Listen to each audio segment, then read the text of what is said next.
काय वाटेल ती किंमत मोजू पण सामाजिक ऐक्य जपू, एका जातीचं राजकारण करणं शोभत नाही, अंतर वाढेल असं भाष्य करणं योग्य नाही, छगन भुजबळ यांच्या वक्तव्यावर शरद पवारांची प्रतिक्रिया।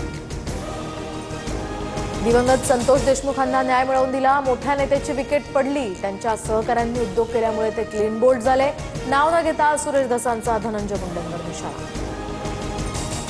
बीडच्या पिंपळनेरमधील गोरक्ष दवडकरांची आत्महत्या, ओबीसी आरक्षण संपत असल्याच्या भावनेतून आत्महत्या, गोरक्ष देवडकरांची मुलगी पोलीस भरतीची तयारी करत होती, नातेवाईकांची माहिती। लखनौमध्ये इंडिगोच्या विमानाचा अपघात टळला, वेग वाढवून सुद्धा विमान उड्डाण करू शकलं नाही, कॅप्टननं विमान धावपट्टीवरच थांबवल्यामुळे मोठी दुर्घटना टळली। खासदार डिंपल यादव यांच्यासह 151 प्रवासी या विमानानं प्रवास करत होते।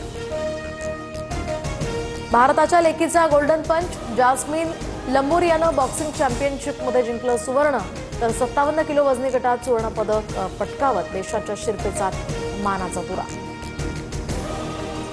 भारतीय हवाई दलाकडून 114 राफेल विमानांच्या खरेदीचा प्रस्ताव संरक्षण मंत्रालयाकडे सादर, संरक्षण सचिवांच्या अध्यक्षतेखालील संरक्षण खरेदी मंडळ यावर चर्चा करणार, प्रस्ताव मान्य झाल्यास मोठा संरक्षण व्यवहार ठरणार।